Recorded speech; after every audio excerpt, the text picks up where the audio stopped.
ಎಲ್ಲರಿಗೂ ಶರಣಾರ್ಥಿ. ಶರಣ ಕಿನ್ನರಿ ಬ್ರಹ್ಮಯ್ಯನವರ ಸ್ಮರಣೋತ್ಸವದ ತನ್ನಿಮಿತ್ತ ಈ ಲೇಖನ. ನನ್ನ ಹೆಸರು ಡಾಕ್ಟರ್ ಶಿವಗಂಗಾ ರಂಜಣಿಗಿ, ಸಹ ಶಿಕ್ಷಕಿಯರು, ಸರಕಾರಿ ಪ್ರೌಢಶಾಲೆ ಕಡಿವಾಲ್ ಇಲಾಮದಲ್ಲಿ ಸೇವೆಯನ್ನ ಸಲ್ಲಿಸ್ತಾ ಇದ್ದೀನಿ. ಇಂದಿನ ಲೇಖನದ ಒಂದು ಶೀರ್ಷಿಕೆ ಅಣ್ಣನು ನಮ್ಮ ಬೊಮ್ಮಯ್ಯ. 12ನೇ ಶತಮಾನ ಅನ್ನೋದೇ ಒಂದು ಅದ್ಭುತವಾಗಿರ್ತಕ್ಕಂಥ ಕಾಲಘಟ್ಟ. ಶರಣರ ನಡೆ, ನುಡಿ, ವಚನ, ಪ್ರತಿಯೊಂದು ಆದರ್ಶ. ದೊರೆತಿರುವ ಆಧಾರಗಳು ಕೆಲವಾದರೆ ಕಾಲಗರ್ಭದಲ್ಲಿ ಅಡಗಿರುವ ಸತ್ಯಾಂಶಗಳೆಷ್ಟೋ ಇವೆ. ಯಾವುದೇ ಶರಣರು ತಮ್ಮ ಜೀವನವನ್ನ ಕುರಿತು ಹೇಳಿಕೊಂಡಿಲ್ಲ. ಚರಿತ್ರೆಗಿಂತ ಚಾರಿತ್ರ್ಯ ದೊಡ್ಡದು, ವ್ಯಕ್ತಿಗಿಂತ ಸಮಾಜದ ಹಿತ ದೊಡ್ಡದು. ಶರಣರು ಸರ್ವರ ಏಳಿಗೆಗಾಗಿ ಸರ್ವೋದಯದ ತತ್ವವನ್ನ ಅಳವಡಿಸಿಕೊಂಡವರು.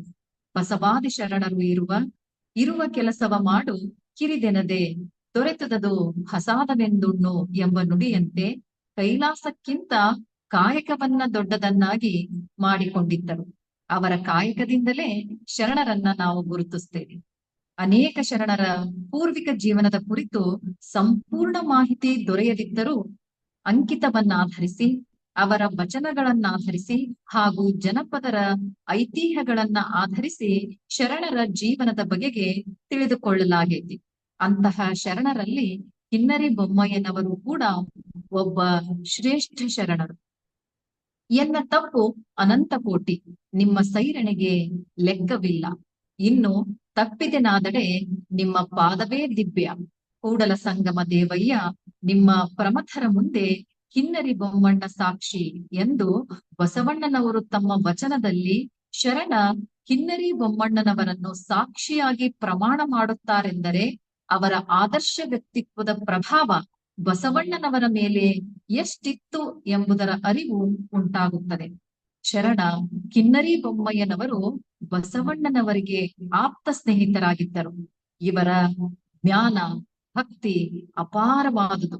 ಮರುಳಶಂಕರ ದೇವರ ಪ್ರಸಾದವ ನಿಜದ ನಿಲುವನ್ನ ಬಸವಣ್ಣನವರಿಗೆ ಅರ್ಥ ಮಾಡಿಸಿದವರು. ಅಕ್ಕ ಮಹಾದೇವಿಯವರ ವೈರಾಗ್ಯವನ್ನ ಅರ್ಥೈಸಿಕೊಂಡು ಅಲ್ಲಮರಿಗೆ ಮನವರಿಕೆ ಮಾಡಿಕೊಟ್ಟರು. ಇಂತಹ ಶರಣ ಕಿನ್ನರಿ ಬೊಮ್ಮಯ್ಯನವರು ಜನಿಸಿದ್ದು ಆಂಧ್ರ ಪ್ರದೇಶದ ಪೋಡೂರು ಎನ್ನುವ ಗ್ರಾಮದಲ್ಲಿ. ಪೋಡೂರು ಗ್ರಾಮವನ್ನ ಪೂದೂರು, ಊಡೂರು ಎಂದೂ ಕರೆಯಲಾಗ್ತಾ ಇತ್ತು. ಅಪ್ರತಿಮ ಶಿವಭಕ್ತರಾಗಿರ್ತಕ್ಕಂಥ ಕಿನ್ನರಿ ಬ್ರಹ್ಮಯ್ಯನವರು ವೃತ್ತಿಯಿಂದ ಅಕ್ಕಸಾಲಿಗರಾಗಿದ್ರು. ವಂಶ ಪಾರಂಪರ್ಯವಾಗಿರ್ತಕ್ಕಂಥ ಅಕ್ಕಸಾಲಿಗ ವೃತ್ತಿಯೊಂದಿಗೆ ಕಿನ್ನರಿ ನುಡಿಸುವ ಒಂದು ಹವ್ಯಾಸವನ್ನು ಇಟ್ಟುಕೊಂಡಿದ್ದರೆಂದು ತಿಳಿದು ಬರುತ್ತದೆ. ಹಾಗಾಗಿ ಅವರನ್ನ ಕಿನ್ನರಿ ಬ್ರಹ್ಮಯ್ಯನವರೆಂದು ಶರಣ ಸಮೂಹದಲ್ಲಿ ಗುರುತಿಸಲಾಗುತ್ತಿತ್ತು ಎಂದು ತಿಳಿದು ಬರುತ್ತದೆ. ಅಕ್ಕಸಾಲಿಗ ವೃತ್ತಿಯ ಮನೆತನದಿಂದ ಬಂದಂತಹ ಇವರು ಹುಟ್ಟುತ್ತಲೇ ಶಿವಭಕ್ತರಾಗಿದ್ದು ಉತ್ತಮ ಸಂಸ್ಕಾರವನ್ನ ಪಡೆದಿದ್ದರು. ಗುರುಗಳಿಂದ ಜ್ಞಾನ, ಗಾಯನ, ವಾದ್ಯ ನುಡಿಸುವಿಕೆ ಹೀಗೆ ಸಕಲ ವಿದ್ಯಾ ಪಾರಂಗತರಾದರು. ಕಾಯಕವನ್ನು ಮಾಡುತ್ತಾ ಬಂದ ಹಣದಿಂದ ದಾನ, ಧರ್ಮ, ದಾಸೋಹದಲ್ಲಿ ತೊಡಗಿಸಿಕೊಂಡಿದ್ದರು. ಇದನ್ನೇ ಜನಪದರು ಹೀಗೆ ಹೇಳ್ತಾರ: ಊಡೂರು ಹಳ್ಳ್ಯಾಗ ಹೂಡಿದನು ದಾಸೋಹ, ಊಡೂರು ಹಳ್ಳ್ಯಾಗ ಹೂಡಿದನು ದಾಸೋಹ, ಮಾಡಿ ಜಂಗಮಕ್ಕೆ ದಾಸೋಹ, ಮಾಡಿ ಜಂಗಮಕ್ಕೆ ದಾಸೋಹ ಸಿರಿವಂತ, ನೀಡಿ ಶಿವಭಕ್ತಿ ಶಿವಮತಕ್ಕೆ. ಅಂದ್ರೆ ಸಿರಿವಂತರಾಗಿರ್ತಕ್ಕಂಥ ಬೊಮ್ಮಯ್ಯನವರು ಗುಣವಂತರೂ ಆಗಿದ್ದರು. ಸಕಲ ಜೀವರಾಶಿಗಳಿಗೆ ಲೇಸ ಬಯಸುವ ವ್ಯಕ್ತಿತ್ವ ಇವರದಾಗಿತ್ತು. ಯಾರಾದರೂ ಜಂಗಮರು ಭಿಕ್ಷೆ ಕೇಳಿದಾಗ ಆಭರಣದಲ್ಲಿನ ಬಂಗಾರವನ್ನೇ ಒಂದಿಷ್ಟು ತೆಗೆದುಕೊಡಿರ್ತಕ್ಕಂಥ ನಿಜ ಶರಣರಾಗಿದ್ರು. ಹೀಗಿರುವಾಗ ತಮ್ಮ ಗುರುಗಳಿಗೆ ಒಂದು ದಿವಸ ಆಭರಣ ಮಾಡಿಕೊಡ್ತಕ್ಕಂತ ಒಂದು ಪ್ರಸಂಗ ಎದುರಾದಾಗ ಅತ್ಯಂತ ಸಂತೋಷದಿಂದ ಅದನ್ನ ತಯಾರಿಸಿಕೊಡ್ತಾರೆ. ಗುರುಗಳಿಗೂ ಕೂಡ ಆಭರಣಗಳು ತುಂಬಾ ಇಷ್ಟ ಆಗ್ತಾವ. ಆದ್ರೆ ಗುರುಗಳ ಮನೆಯಲ್ಲಿರ್ತಕ್ಕಂತ ಆಳು ಒಂದು ಮಾತು ಹೇಳ್ತಾರ: ಅಕ್ಕಸಾಲಿಗ ಅಕ್ಕನ ಬಂಗಾರವನ್ನೇ ಬಿಡುವುದಿಲ್ಲವೆಂಬ ಗಾದೆಯೇ ಇದೆ, ನೀವು ಪರೀಕ್ಷೆ ಮಾಡಿ ಆಭರಣಗಳನ್ನ ತೆಗೆದುಕೊಳ್ಳಿ ಅಂತ ಹೇಳಿದಾಗ ಗುರುಗಳು ಶಿಷ್ಯನ ಮೇಲೆ ತಮಗೆ ಸಂಪೂರ್ಣ ನಂಬಿಕೆ ಇದೆ ಅಂತ ಹೇಳಿ ಹೇಳ್ತಾರ. ಆದರೆ ಬೊಮ್ಮಯ್ಯನವ್ರು ಏನ್ ಹೇಳ್ತಾರಂದ್ರ, ಇಲ್ಲ, ತಾವು ಪರೀಕ್ಷೆ ಮಾಡಿಯೇ ತೆಗೆದುಕೊಳ್ಳಿ ಅಂತ ಹೇಳಿ ತಾವೇ ಪರೀಕ್ಷೆಗೆ ಮುಂದಾಗ್ತಾರ. ಆ ಪರೀಕ್ಷೆಯನ್ನು ಮಾಡಿದಾಗ ಬಂಗಾರದಲ್ಲಿ ಸಾಸುವೆ ಕಾಳಿನಷ್ಟು ಬಂಗಾರ ಕಡಿಮೆ ಬರ್ತೈತಿ. ಅದನ್ನ ಗುರುಗಳು ಆಭರಣ ತಯಾರಿಸುವಾಗ ಈ ರೀತಿ ಹೆಚ್ಚು ಕಡಿಮೆ ಆಗತ್ತಂತ ಹೇಳಿದ್ರು ಕೂಡ ಇವರು ತಮ್ಮಿಂದ ಇಂಥ ದೊಡ್ಡ ಒಂದು ತಪ್ಪಾಯ್ತಲ್ಲ ಅಂತ ಹೇಳಿ ಆಗಿರ್ತಕ್ಕಂತ ಬೊಮ್ಮಯ್ಯನವರು ಅಕ್ಕಸಾಲಿಗ ವೃತ್ತಿಯನ್ನೇ ಮಾಡುವುದಿಲ್ಲ ಅಂತ ಹೇಳಿ ಪ್ರತಿಜ್ಞೆಯನ್ನ ಮಾಡ್ತಾರ. ಇನ್ನು ಮುಂದೆ ಕೇವಲ ಕಿನ್ನರಿಯನ್ನ ಬಾರಿಸ್ತಾ ಹಾಡನ್ನ ಹಾಡಿ ಬಂದ ಹಣದಿಂದ ದಾಸೋಹವನ್ನ ಮಾಡ್ಬೇಕು ಅಂತಕ್ಕಂತ ಒಂದು ತಾತ. ಹೀಗಿರ್ಬೇಕಾದ್ರೇನೆ ಕಲ್ಯಾಣದಲ್ಲಿ ಬಸವಣ್ಣನವರ ಒಂದು ಕಾಯಕ ದಾಸೋಹದ ಒಂದು ಪ್ರಸಿದ್ಧಿಯ ಕುರಿತು ವಿಚಾರ ತಿಳಿದಿರ್ತಕ್ಕಂತ ಬೊಮ್ಮಣ್ಣನವರು ಕಲ್ಯಾಣಕ್ಕೆ ಬರ್ತಾರ. ಕಲ್ಯಾಣದಲ್ಲಿರ್ತಕ್ಕಂತ ತ್ರಿಪುರಾಂತಕೇಶ್ವರ ಗುಡಿಯೊಳಗ ನೆಲೆ ನಿಲ್ತಾರ. ಮಹಾಲಿಂಗ ತ್ರಿಪುರಾಂತಕ ಅಂತಕ್ಕಂಥದ್ದು ಇವರ ವಚನಾಂಕಿತ. ಇದೇ ಒಂದು ಗುಡಿಯಲ್ಲಿದ್ದು ಕಿನ್ನರಿಯನ್ನ ನುಡಿಸುತ್ತಾ ತತ್ವಪದಗಳನ್ನ ಆಧ್ಯಾತ್ಮಿಕ ಚಿಂತನೆಗಳನ್ನ ಜನರಿಗೆ ತಿಳಿಸ್ತಕ್ಕಂತ ಒಂದು ಕಾಯಕದಲ್ಲಿ ಅವರು ತೊಡಗುತ್ತಾರೆ. ಮುಂದೆ ಅನುಭವ ಮಂಟಪಕ್ಕೆ ಹೋಗಿ ತತ್ವಜ್ಞಾನವನ್ನ ಎಲ್ಲರಿಗೂ ಉಣಬಡಿಸ್ತಾರ. ಶರಣರೊಂದಿಗೆ ಆಧ್ಯಾತ್ಮಿಕ ಚರ್ಚೆ, ತತ್ವಜ್ಞಾನದ ಒಂದು ಚಿಂತನೆಯನ್ನ ಮಾಡ್ತಾ ಜನರಿಗೆ ಕಿನ್ನರಿಯ ಮೂಲಕವೇ ಒಂದು ಪ್ರಚಾರವನ್ನ ಮಾಡಿದ್ರಿಂದ ಕಿನ್ನರಿ ಬೊಮ್ಮಯ್ಯ ಅಂತ ಹೇಳಿ ಪ್ರಸಿದ್ಧಿಯನ್ನ ಪಡಿತಾರ. ಕಿನ್ನರಿ ಅಂತಕ್ಕಂಥದ್ದು ಒಂದು ಜನಪದ ಸಂಗೀತ ಸಾಧನವಾಗಿದ್ದು ಆಧ್ಯಾತ್ಮಿಕ ವಿಚಾರಗಳನ್ನ ಜನರಿಗೆ ತಲುಪಿಸ್ತಕ್ಕಂತ ಒಂದು ಸಾಧನವಾಗಿತ್ತು. ಬೊಮ್ಮಯ್ಯನವರು ಇದೇ ಒಂದು ಕಿನ್ನರಿಯ ಮೂಲಕ ಜನರಿಗೆ ವಚನ ಸಾಹಿತ್ಯ ತತ್ವಗಳನ್ನ ತಲುಪಿಸಿ ಶ್ರೇಷ್ಠ ಶರಣರೆನಿಸಿದರು. ಸದ್ಯ ಇವರ 18 ವಚನಗಳು ದೊರೆತಿವೆ. ಹೀಗೆ ಕಿನ್ನರಿಯ ಮೂಲಕ ಜ್ಞಾನ ಹಂಚುವ ಕಾಯಕಕ್ಕೆ ಬಸವಣ್ಣನವರೇ ಕೈ ಮುಗಿಯುತ್ತಿದ್ದರೆನ್ನುವುದನ್ನ ಜನಪದರು ಹೇಳ್ತಾರ. ಏನ್ ಹೇಳ್ತಾರ ಅಂತಂದ್ರೆ, ಬೊಮ್ಮನಿಗೆ ಬಸವಯ್ಯ ಒಮ್ಮನದಿ ನಮಿಸಿದನು, ಬೊಮ್ಮನಿಗೆ ಬಸವಯ್ಯ ಒಮ್ಮನದಿ ನಮಿಸಿದನು, ಸಮ್ಮತಿಯ ಇತ್ತು ಶಿವಗಣವು, ಸಮ್ಮತಿಯ ಇತ್ತು ಶಿವಗಣವು, ಶಿವತತ್ವ ಬೊಮ್ಮ ತಿಳಿಸಿದನು ಶರಣರಿಗೆ ಅಂತಕ್ಕಂಥದ್ದು. ಕಿನ್ನರಿಯ ಮೂಲಕವೇ ಶರಣರಿಗೆ, ಜನರಿಗೆ ಚಿಂತನೆಗಳನ್ನ ಉಣಬಡಿಸಿ ಶರಣರಲ್ಲಿ ಮಹಾಶರಣರಾಗಿ ಬೆಳೆದವರು ನಮ್ಮ ಬೊಮ್ಮಣ್ಣನವರು.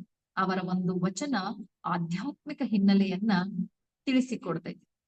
ಆ ವಚನವನ್ನ ನೋಡೋದಾದ್ರೆ, ನಿನ್ನ ಹರೆಯದ ರೂಹಿನ ಚೆಲುವಿನ ನುಡಿಯ ಜಾಣಿನ ಸಿರಿಯ ಸಂತೋಷದ ಕರಿ ತುರಗ ರಥ ಪದಾರ್ಥಿಯ ನೆರವಿಯ ಸತಿಸುತರ ಬಂಧುಗಳ ಸಮೂಹದ ನಿನ್ನ ಕುಲದಭಿಮಾನದ ಗರ್ವವ ಬಿಡು, ಮರುಳಾಗದಿರು ಅಕಟಕಟ ರೋಮಜನಿಂದ ಹಿರಿಯನೇ, ಮದನ ನಿಮ್ ಚಲುವನೆ, ಸುರಪತಿಯಿಂದ ಸಂಪನ್ನನೆ, ವಾಮದೇವ ವಶಿಷ್ಠರಿಂದ ಕುಲಜನೆ, ಅಂತಕನ ದೂತರು ಬಂದು ಕೈವಿಡಿದೆಳೆವಯ್ಯುವಾಗ ನುಡಿತಡವಿಲ್ಲ ಕೇಳೋ ನರನೆ, ಎನ್ನ ಮಹಾಲಿಂಗ ಪುರಾಂತಕ ದೇವರ ಪೂಜಿಸಿ ಕೇಳಿಲ್ಲದ ಪದ ದೊರಕೊಂಬುದು ಮರುಳೆ ಅಂತಕ್ಕಂತ ಒಂದು ವಚನದಲ್ಲಿ ಏನ್ ಹೇಳ್ತಾರ ಅಂತಂದ್ರೆ, ನಿನ್ನ ಹರೆಯದ ರೂಹಿನ ಚಲುವಿನ ನುಡಿಯ ಜಾಣಿನ ಅಂತಕ್ಕಂತ ಸಾಲಿನಲ್ಲಿ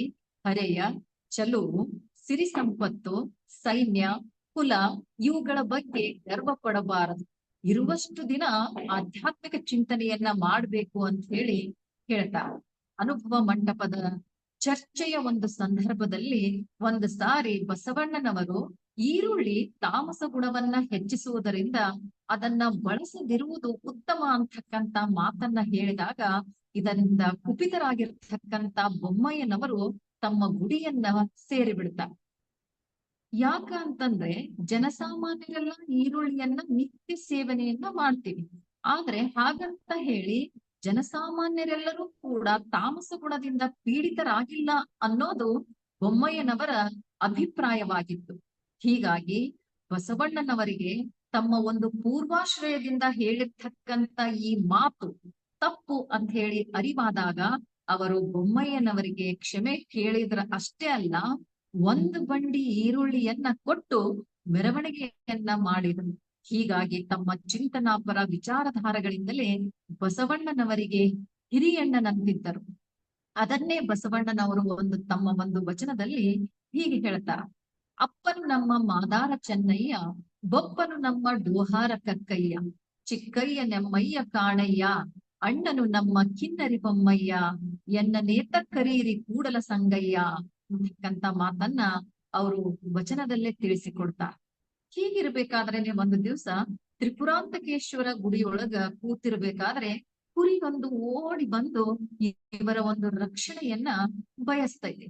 ಆಗ ಬೊಮ್ಮಣ್ಣನವರಿಗೆ ವಿಚಾರಿಸಲಾಗಿ ಅದು ಏನ್ ಗೊತ್ತಾಗ್ತೈತಿ ಅಂದ್ರೆ, ಇದು ಆ ಊರಿನ ವೇಶ್ಯೆಯೊಬ್ಬಳು ತಾನು ಆರಾಧಿಸುವ ಒಂದು ದೇವಿಗೆ ಬಲಿ ಕೊಡಲು ವಟುವಿಗೆ ಕೊಟ್ಟು ಈ ಒಂದು ಕುರಿಯನ್ನ ಕಳಿಸ್ತಿರ್ಬೇಕಾದ್ರೆ ಅದು ತಪ್ಪಿಸಿಕೊಂಡು ಇವರ ಒಂದು ರಕ್ಷಣೆಯನ್ನ ಬಯಸಿ ಅಲ್ಲಿ ಬಂದೈತಿ ಅಂತ ಹೇಳಿ ತಿಳಿದು ಬರ್ತೈತಿ. ಅವಾಗ ಆ ವಟುವಿಗೆ ಇವರು ಕುರಿಯನ್ನ ಬಲಿ ಕೊಡಬಾರದು, ದಯ ತೋರಿಸ್ಬೇಕು ಅಂತ ಹೇಳಿ ಪರಿಪರಿಯಾಗಿ ಬೇಡ್ಕೊಳ್ತಾರ. ಆದ್ರೆ ಆ ವಟುವಿನ ಮನಸ್ಸು ಕರಗೋದಿಲ್ಲ. ಅವಾಗ ಅವರು 2 ಪಟ್ಟು ಹಣವನ್ನ ಕೊಡ್ತೀನಿ ಅಂತ ಹೇಳಿ ಆ ವಟುವಿಗೆ ಹೇಳಿದಾಗ ಆ ವಟು ನಿನ್ನ ಹತ್ತಿರ ಕಿನ್ನರಿ ಬಿಟ್ಟರೆ ಏನಿದೆ ಅಂತ ಹೇಳಿ ಅಪಹಾಸ್ಯವನ್ನ ಮಾಡ್ತಾನೆ. ಆಗ ಬೊಮ್ಮಯ್ಯನವರು ಕಿನ್ನರಿಯನ್ನ ಬಾರಿಸಿ ಹಾಡಿದಾಗ ಇಡೀ ಜನಸಮೂಹವೇ ಅಲ್ಲಿ ಬಂದು ಸೇರುತ್ತ ಅಷ್ಟೇ ಅಲ್ಲ, ಅದರೆತ್ತರಷ್ಟು ಏನ್ ಮಾಡ್ತಾರ ಅಂತಂದ್ರೆ ಚಿನ್ನವನ್ನ ಅವರು ಸುರಿತಾರ. ಆ ಒಂದು ಚಿನ್ನದಲ್ಲಿ ನೋಡಿ ಅವರು 1,000 ವರಾಹವನ್ನು ಅವರು ಎಣಿಸಿ ಕೊಡ್ತಾರ. ಅವಾಗ ಆ ವಟುವಿಗೆ ಬಹಳ ಸಂತೋಷ ಅನಿಸ್ತೈತಿ. ಈ ಸಂಗತಿಯನ್ನ ವೇಶ್ಯೆಯ ಹತ್ತಿರ ಹೇಳ್ಬೇಕು ಅಂತ ಹೇಳಿ ಅತ್ಯಂತ ಹೆಮ್ಮೆಯಿಂದ ಅದನ್ನಲ್ಲಿ ಅವರ ಹತ್ರ ಹೇಳ್ಕೊಂಡಾಗ ಅವರು ವೇಶ್ಯೆ ಏನ್ ಹೇಳ್ತಾರ ಅಂತಂದ್ರೆ, ಇದರಿಂದ ಕುಪಿತಗೊಂಡಿರ್ತಕ್ಕಂತ ಅವರು ದೇವಿಗೆ ಅರ್ಪಿಸ್ತಕ್ಕಂತ ಕುರಿಯನ್ನ ಬಿಟ್ಟು ಬೇರೆ ಬಲಿಯನ್ನ ಕೊಡಬಾರ್ದು, ನನಗೆ ಅದೇ ಕುರಿಯನ್ನ ವಾಪಸ್ ತರಬೇಕು ಅಂತ ಹೇಳಿದಾಗ ಆ ವಟು ಮತ್ತೆ ಬೊಮ್ಮಯ್ಯನವರಲ್ಲಿ ವಾಪಸ್ ಕುರಿಯನ್ನ ಕೇಳಲಿಕ್ಕೆ ಹೋಗ್ತಾರೆ. ಅವಾಗ ಬೊಮ್ಮಯ್ಯನವರು ನಾನು ಒಮ್ಮೆ ಖರೀದಿಸಿರ್ತಕ್ಕಂತ ಆ ಒಂದು ಕುರಿಯನ್ನ ವಾಪಸ್ ಕೊಡೋದಿಲ್ಲ ಅಂತ ಹೇಳಿದಾಗ ಮಾತಿಗೆ ಮಾತು ಬೆಳೆದು ಅವರಿಬ್ಬರ ನಡುವಿನ ಒಂದು ಜಗಳ ತಾರಕಕ್ಕೇರಿ ಅವರು ವೀರಭದ್ರನ ಒಂದು ಅವತಾರವನ್ನ ಬೊಮ್ಮಯ್ಯನವರು ತಾಳ್ತಾರ. ಅಷ್ಟೇ ಅಲ್ಲ, ಆ ಒಂದು ವಿಪ್ರನ ತಲೆಯನ್ನೇ ಕತ್ತರಿಸ್ತಾರೆ. ಈ ವಿಷಯ ಅಲ್ಲಿರ್ತಕ್ಕಂತ ಬಿಜ್ಜಳ ಅರಸನಿಗೆ, ಬೊಮ್ಮಯ್ಯನವರಿಗೂ ಕೂಡ ಬಸವಣ್ಣನವರಿಗೂ ಕೂಡ ತಲುಪ್ತೈತಿ. ಕೊನೆಗೆ ಆ ಗುಡಿಯಲ್ಲಿ ಇದರ ಬಗ್ಗೆ ವಿಚಾರ ಮಾಡ್ಲಿಕ್ಕೆ ಹೋದಾಗ ಆ ಗುಡಿಯಲ್ಲಿ ನಮ್ಮಿಬ್ಬರ ಹೊರತಾಗಿ ಅಲ್ಲಿ ತ್ರಿಪುರಾಂತಕೇಶ್ವರ ಮಾತ್ರ ಇದ್ದು ನಮ್ಮಿಬ್ಬರ ಒಂದು ನಡುವಿನ ವಾದಕ್ಕೆ ದೇವರೇ ಸಾಕ್ಷಿ ಅಂತ ಹೇಳಿ ಬೊಮ್ಮಯ್ಯನವರು ದೇವರ ಸಾಕ್ಷಿಯನ್ನ ಹೇಳಿಸಿದ್ರು ಅಂತಕ್ಕಂತ ಪ್ರತೀತಿ ನಮಗ ತಿಳಿದು ಬರ್ತೈತಿ. ಅಂದ್ರೆ ಈ ಘಟನೆಯಿಂದ ಒಟ್ಟಾರೆಯಾಗಿ ನಾವು ತಿಳಿದುಕೊಳ್ಬೇಕಾದದ್ದು ಏನು ಅಂತಂದ್ರೆ, ಶರಣರು ಸಾಮಾನ್ಯರಲ್ಲ, ಅಸಾಮಾನ್ಯರು ಅಂತಕ್ಕಂಥದ್ದು ಈ ಒಂದು ಘಟನೆಯಿಂದ ನಮ್ಮೆಲ್ಲರಿಗೂ ಮನವರಿಕೆ ಆಗ್ತೈತಿ. ಇನ್ನ ವೈರಾಗ್ಯ ನಿಧಿಯಾಗಿರ್ತಕ್ಕಂತ ಅಕ್ಕ ಮಹಾದೇವಿಯವರು ಕಲ್ಯಾಣಕ್ಕೆ ಬಂದಾಗ ಅವರ ವೈರಾಗ್ಯವನ್ನ ಪರೀಕ್ಷಿಸುವ ನೆಪದಲ್ಲಿ ಅನುಚಿತ ವರ್ತನೆಯನ್ನ ಮಾಡ್ತಾರ ಅಂತಕ್ಕಂತ ಒಂದು ವಿಷಯ ಶೂನ್ಯ ಸಂಪಾದನೆಗಳಲ್ಲಿ ಮತ್ತು ಬಸವ ಪುರಾಣಗಳಲ್ಲಿ ಬರ್ತೈತಿ. ಆದರೆ ಕಿನ್ನರಿ ಬ್ರಹ್ಮಯ್ಯನವರ ಒಂದು ಸದ್ಗುಣ ಸಂಪನ್ನ ವ್ಯಕ್ತಿತ್ವವನ್ನ ತೂಗಿ ನೋಡಿದಾಗ ಇದು ಎಷ್ಟರ ಮಟ್ಟಿಗೆ ಸತ್ಯ ಅನ್ನೋದು ಸಂದೇಹಕ್ಕೆ ಎಡೆ ಮಾಡಿಕೊಡ್ತದೆ. ಹೀಗೆ ಅಕ್ಕ ದೇವಿಯವರನ್ನ ಪರೀಕ್ಷೆಯನ್ನ ಮಾಡ್ತಕ್ಕಂತ ಸಂದರ್ಭದಲ್ಲಿ ಬಂದಿರ್ತಕ್ಕಂತ ಒಂದು ವಚನವನ್ನ ನಾವು ನೋಡೋದಾದ್ರೆ, ಕಾಯದಲ್ಲಿ ಕಳವಳವಿರಲು, ಪ್ರಾಣದಲ್ಲಿ ಮಾಯೆ ಇರಲು, ಏತರ ಗಮನ ಏತರ ನಿರ್ವಾಣ, ಮಹಾಲಿಂಗ ತ್ರಿಪುರಾಂತಕ ನಿಮ್ಮ ಸಂಹಾರಿ ಎಂಬನಲ್ಲದೆ ಸಜ್ಜನೆ ಎಂದು ಕೈ ಬಿಡಿವನಲ್ಲ ಅಂದು ಹೇಳಿ ಅವರ ದೇಹವನ್ನ ಮುಟ್ಟುತ್ತಾರ ಬೊಮ್ಮಯ್ಯನವರು. ಅವಾಗ ರೋಮಾಂಚನವಾಗಿರ್ತಕ್ಕಂತ ಅವರಿಗೆ ತಮಗಾದಿರ್ತಕ್ಕಂತ ಒಂದು ಅನುಭವವನ್ನ ಈ ವಚನದಲ್ಲಿ ನಿರೂಪಣೆಯನ್ನ ಮಾಡ್ತಾ ಮುಂದೆ ತ್ರಿಪುರಾಂತಕ ದೇವ ಮಹಾದೇವಿಯಕ್ಕನ ನಿಲುವನ್ನರಿಯದೆ ಅಳುಪಿ ಕೆಟ್ಟನು ಅಂತ ಹೇಳಿ ಪಶ್ಚಾತ್ತಾಪವನ್ನು ಕೂಡ ಪಡ್ತಾರ. ಏನ ಒಂದು ವಚನ ನೋಡೋದಾದ್ರೆ, ಮಸ್ತಕವ ಮುಟ್ಟಿ ನೋಡಿದಡೆ ಮನೋಹರದಳಿವು ಕಾಣ ಬಂದಿತ್ತು, ಮುಖಮಂಡಲವ ಮುಟ್ಟಿ ನೋಡಿದಡೆ ಮೂರ್ತಿಯ ಅಳಿವು ಕಾಣ ಬಂದಿತ್ತು, ಕೊರಳ ಮುಟ್ಟಿ ನೋಡಿದಡೆ ಗರಳಧರನ ಇರುವು ಕಾಣ ಬಂದಿತ್ತು, ತೋಳುಗಳ ಮುಟ್ಟಿ ನೋಡಿದಡೆ ಶಿವನ ಘನವು ಕಾಣ ಬಂದಿತ್ತು, ಉರಸ್ಥಲ ಮುಟ್ಟಿ ನೋಡಿದಡೆ ಪರಸ್ಥಲದಂಗ ಲೇಪ ಕಂಡು ಬಂದಿತ್ತು. ಬಸಿರ ಮುಟ್ಟಿ ನೋಡಿದಡೆ ಬ್ರಹ್ಮಾಂಡವ ಕಾಣ ಬಂದಿತ್ತು. ಗುಹ್ಯವ ಮುಟ್ಟಿ ನೋಡಿದಡೆ ಕಾಮದಹನ ಕಾಣ ಬಂದಿತ್ತು. ಮಹಾಲಿಂಗ ತ್ರಿಪುರಾಂತಕ ದೇವ ಮಹಾದೇವಿಯಕ್ಕನ ನಿಲುವನರಿಯದೆ ಅಡುಪಿ ಕೆಟ್ಟೆನು ಅಂತಕ್ಕಂತ ಒಂದು ವಚನವನ್ನ ಅವರು ಬರೆದಿದ್ದನ್ನ ನಾವು ನೋಡ್ತೀವಿ. ಹಾಗಾದ್ರೆ ಅಕ್ಕ ಮಹಾದೇವಿಯವರ ಒಂದು ವೈರಾಗ್ಯವನ್ನ ಪರೀಕ್ಷಿಸಿರ್ತಕ್ಕಂತ ಅವರು ಕೊನೆಗೆ ಆ ಒಂದು ಪರಸ್ತ್ರೀಯರಲ್ಲಿ ಶಿವನ ರೂಪ ಕಂಡಂತಹ ಅಪರೂಪದ ಒಂದು ಶರಣರಾಗಿದ್ರು ಅನ್ನೋದು ನಮಗೆ ಇದರಿಂದ ತಿಳಿದು ಬರ್ತೈತಿ. ಇದನ್ನು ಅರಿತಿರ್ತಕ್ಕಂತ ಅಕ್ಕ ಮಹಾದೇವಿ ಕೂಡ ಲೋಕದ ಮಾತು ನಮಗೆ ಕಣ್ಣ ಎನ್ನುವ ಸಹೋದರತ್ವ ಭಾವನೆಯ ಮೂಲಕ ಕಿನ್ನರಿ ಬ್ರಹ್ಮಯ್ಯನವರ ಪ್ರಶ್ನೆಗೆ ಉತ್ತರ ಕೊಟ್ಟಿದ್ದಾರೆ. ಈ ಒಂದು ವಚನ, ಕೆಳಗಿನ ವಚನವನ್ನ ನೋಡಿದ್ರೆ ನಮಗದು ಗೊತ್ತಾಗ್ತದೆ. ನಮಗೆ ನಮ್ಮ ಲಿಂಗದ ಚಿಂತೆ, ನಮಗೆ ನಮ್ಮ ಭಕ್ತರ ಚಿಂತೆ, ನಮಗೆ ನಮ್ಮ ಆದ್ಯರ ಚಿಂತೆ, ನಮಗೆ ನಮ್ಮ ಚನ್ನಮಲ್ಲಿಕಾರ್ಜುನಯ್ಯನ ಚಿಂತೆಯಲ್ಲದೆ ಲೋಕದ ಮಾತು ನಮಗೆ ಕಣ್ಣ ಅಂತಕ್ಕಂತ ಮಾತನ್ನ ಹೇಳಿದಾಗ ಕೊನೆಗೆ ಬ್ರಹ್ಮಯ್ಯನವರು ಅವರಿಗೆ ಕೈ ಮುಗಿದು ಹೇಳ್ತಾರವರು, ಶರಣಾರ್ಥಿ ಶರಣಾರ್ಥಿ ಎಲೆ ನಮ್ಮವ್ವ ಎನ್ನುತ್ತಾ ಹುಲಿಮೆಕ್ಕಿ ಬದುಕಿದನು ಶರಣಾರ್ಥಿ ಶರಣಾರ್ಥಿ ತಾಯೆ ಅಂತ ಹೇಳಿ ಈ ಒಂದು ಕೆಳಗಿನ ವಚನವನ್ನ ಬರೀತಾರವರು.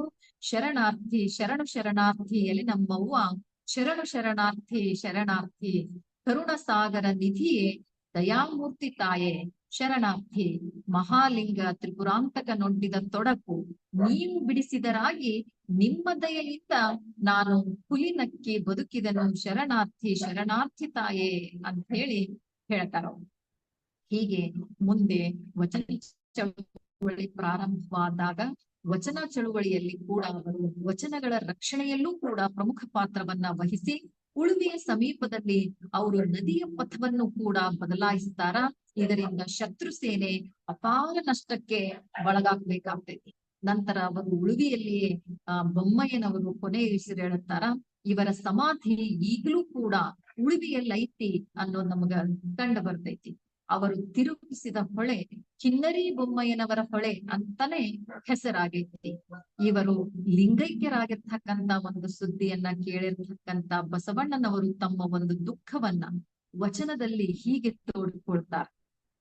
ಅಯ್ಯ ಎನ್ ಕ್ರಿಯ ದರ್ಪಣ ಆಸ್ಥಾನದ ಜ್ಯೋತಿ ನಂದಿತ್ತು, ಸರಸ್ವತಿಯ ಭಂಡಾರ ಸೂರ್ಯ ಹೋಯಿತು, ನಮ್ಮಯ್ಯ ಕಿನ್ನರಿ ಬೊಮ್ಮಣ್ಣ ಹೋದನು, ತಾರಾಮಂಡಲದಲ್ಲಿ ಕೇಳಿಸುವ ತಂದೆ ಹೋದನು, ನಾನೆಲ್ಲಿ ಅರಸುವೆನು ಕೂಡಲ ಸಂಗಮ ದೇವಯ್ಯ, ತನ್ನಾಳು ಕಿನ್ನರಿ ಬೊಮ್ಮಣ್ಣನ ಒಯ್ದಡೆ ನಾನೆಲ್ಲಿ ಅರಸುವೆನು ಅಂತಕ್ಕಂತ ಒಂದು ಮಾತನ್ನ ಹೇಳ್ತಾರ. ಹೀಗೆ ಇಂತಹ ಕಿನ್ನರಿ ಬೊಮ್ಮಯ್ಯನವರನ್ನ ನಾವು ಸದಾ ಸ್ಮರಿಸ್ತಾ ಅವರ ಆದರ್ಶಗಳನ್ನ ಪಾಲಿಸಿದಾಗ ಮಾತ್ರ ಇಂಥವರ ಒಂದು ಶರಣರ ಜಯಂತಿಗೊಂದು ಅರ್ಥ ಬರಲಿಕ್ಕೆ ಸಾಧ್ಯ ಅನ್ನೋದನ್ನೇ ಜನಪದರು ಮತ್ತೆ ತಮ್ಮ ಒಂದು ಜಾನಪದದಲ್ಲಿ ಹೀಗೆ ಹೇಳ್ತಾರ. ಶರಣು ಶರಣೆಂಬುವೆವು ಹರಣ ಹಾರುವ ತನಕ, ಶರಣು ಶರಣೆಂಬುವೆವು ಹರಣ ಹಾರುವ ತನಕ, ಕರುಣಿಸಿರಿ ಶರಣ ಬೊಮ್ಮಯ್ಯನಿಗೆ, ಕರುಣಿಸಿರಿ ಶರಣ ಬೊಮ್ಮಯ್ಯನಿಗೆ, ಹರಸಿ ಉಳಿಸೆನ್ನ ನಮ್ಮನ್ನು ಅಂತಕ್ಕಂತ ಮಾತನ್ನ ಹೇಳ್ತಾರ. ಹೀಗೆ ನಮ್ಮಣ್ಣ ಕಿನ್ನರಿ ಬೊಮ್ಮಯ್ಯನವರು ಎಲ್ಲಾ ರೀತಿಯಿಂದಲೂ ಒಬ್ಬ ಶ್ರೇಷ್ಠ ಶರಣರಾಗಿದ್ರು ಅನ್ನೋದ್ರಲ್ಲಿ ಯಾವುದೇ ಸಂದೇಹವಿಲ್ಲ.